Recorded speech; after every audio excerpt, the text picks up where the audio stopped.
What's going on, guys? Here with a brief overview of the new Feastables site and branding. Without further ado, let's dive in, see what's under the hood. All right, so if we come into page speed insights, both passed on desktop and mobile, but performance is pretty low. The site, there's not too much going on if you really look at it. I mean, if we scroll from top to bottom, there are a ton of sections on this page. So the fact that it's taking 16 seconds for the thread work to finalize, or sorry, the JavaScript to, and 27 for the main thread work, I don't know why that's taking so long. This is the first day that the site is up, so they'll probably be tweaking and tuning things as time goes on, but no reason why this should be taking that long. And you'll see too, if you go on the website, there is a little bit of lag in how things load in. So I don't know, it's good there, but they should probably fix that. As we scroll down, see, this header is simple. It's fine. We got Mr. Beast and the homies with a huge kind of image of the bar with its new branding. So this is good. Headline, new bar, new taste. Again, very simple. Just the main point that they're emphasizing is that, hey, we have a new look. And not only do we have a new look, but it's reflected in a new taste, which is really what they're trying to communicate here. So all good there. As we scroll down here, this video has a weird aspect ratio. I don't know why they didn't cap the width to a maximum width. So like it should probably only come to like right here. So it's not just this huge elongated bar, because that's not usually the format that YouTube thumbnails and shit like that are in. So I would fix that.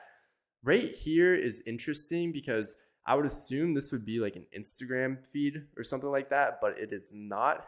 And although it is a area where they're showing all the different flavors, there's really no differentiation or link between the different flavors. Like, yes, we have the like huge life-size version of the bar, but there's nothing telling me outside of seeing this packaging that this is the peanut butter, or that this is the milk crunch, or that this is the almond.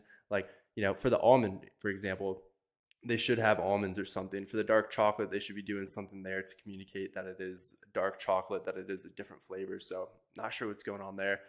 Find a store. This is good. They're driving people to retail. You used to be able to buy it online. I mean, shipping chocolate to hot areas. Imagine shipping chocolate down to like Florida in the summer. That's problematic, and there's going to be some quality control issues just if shipping gets delayed or anything like that. So I understand there. And then I saw somebody else on Twitter, they were talking about making a big push for people to drive retail volume, and then maybe introducing direct to consumer later on. But their strategy is really clear here. As we'll see on the product page, they're doing the same thing.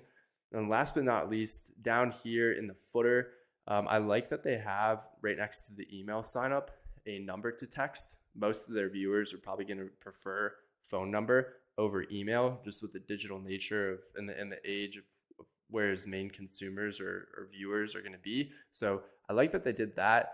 And again, very simple. The structure, although it's bright and poppy, there's not too much going on. They just, there's some strategy work that probably needs to be rethought a little bit. Mainly in the art direction on the images is where there's the most confusion, I would say. And I don't even know if it's confusion, but just lack of clarity. And the same thing that I said about the images, like when people click up here, there should be, like, when I hover over this, there should be maybe a brown animation that comes in, or a tan animation telling me that this is peanut butter. Or when I hover over the almond, little almond should like pop out behind of the bar or something like that, just to delineate that these are different flavors. And yeah, you can read it, but if somebody's just quickly visually scanning, they're not going to be able to tell right off the bat that these are all different flavors. So that's something that could be improved upon. Let's hop into the product page. So again, you'll see the way that this loads in is kind of weird, and that's where you see those low page speed scores coming in. So they definitely need to get something fixed there. But again, they're not focused on driving D2C or revenue straight from this site. Nobody's placing an order directly on the site. So is it really that big of an issue? Maybe not for now, but once they introduce that, if they do, it probably will be. As we click through, here it's a little bit better. So you can see that we get a color change every time we click a new flavor, but that should be reflected in the image. I mean, here it's fine because the image is so big and the change between flavors is very distinct. But in other areas throughout the site where the image is smaller, they should really rethink that. Let's see what else we got here. Yeah, see, I mean, even for the different, I guess they're all on the same page, so it's not really a big issue. But you would think that this would be a link to like Instagram. I'm not sure. I feel like that's a little bit of a missed opportunity on their part. If we hop into find a store, actually, let's click in nutrition and facts. All right, let's see if it changes from item to item. All right, it appears that it does. So all good there. Let's hit find a store. So no automatic update. I guess it's not a huge deal. They're just doing within like a short radius, and it auto loads in, so that's good. A lot of times we go into these store locators and it won't automatically load in the location of where the viewer is from, so I like that they did that.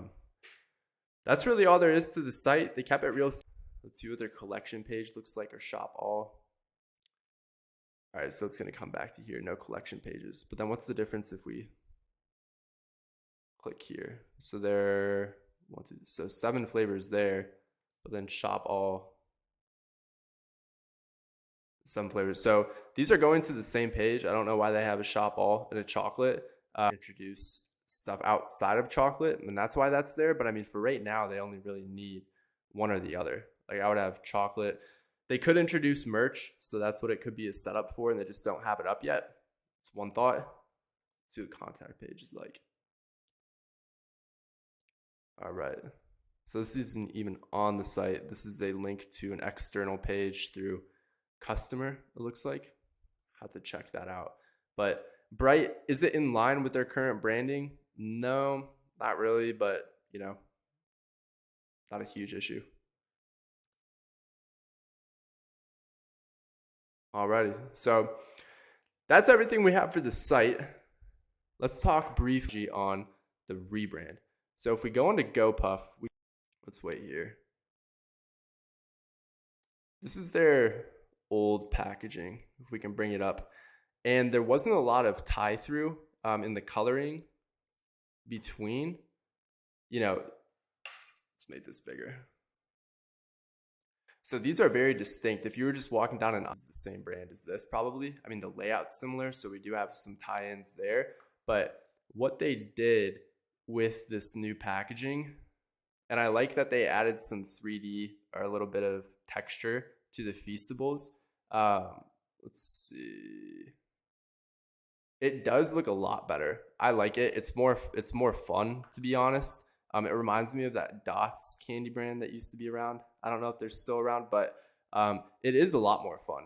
The logo is a lot more fun. Mr. Beast is displayed more prominently on there, and that blue color is what they're going for throughout the chocolate aisle. So they're going to own that, and when you see Mr. Beast lined up on a shelf, that blue is going to take up a nice chunk of shelf space. And if we look here on GoPuff, I mean, comparing this, here's their, screenshot of their bar that I took. It is going to stand out among something like a Snickers, Hershey's, Kinder. You can see this is pretty prominent, and not a lot of these brands, I don't really see a prominently blue packaging. I mean, Lindt, let's see what else. Yeah, blue is really up for grabs in this space. So that's a good strategy play on their end. And something that I love, I remember seeing this a while back, but there's such a impetus to like make sure that the logo is flat and it can be vectorized for a website and all these different display applications. But Tony's Chocolonely, this is their logo. Like literally this bar is their logo, and they have it down here. So again, vectorized format, no. Again, a vectorized format, but one color, no, no, nope. And they do that for a reason. Like you'll see it stands out. So standing out is the main point of branding, being differentiated visually. And this is just related to the visual realm, but don't be so, and I catch myself doing this at times, and when I saw this, it opened my mind. Don't be so boxed in by the current conventions that people are pushing on in the area of branding, or feeling like you have to do something because other people have done it. Find little creative ways that are authentic with the brand. And I think this is super in line with Tony Chocolonely, and just their whole name and their shtick and their angling. So you see that a little bit with Feastables. Like, yes, can this be vectorized? It can be, but this does pop. There is depth, and it's really fun. Like, this is a super, super fun packaging and branding concept that they came out with. So we'll see how it goes, but these are the initial thoughts and just a brief overview. That's all I got for you. Hopefully be back soon with something else if it catches my eye, but saw this, felt like I needed to make something. We will catch you on the other side. Peace out.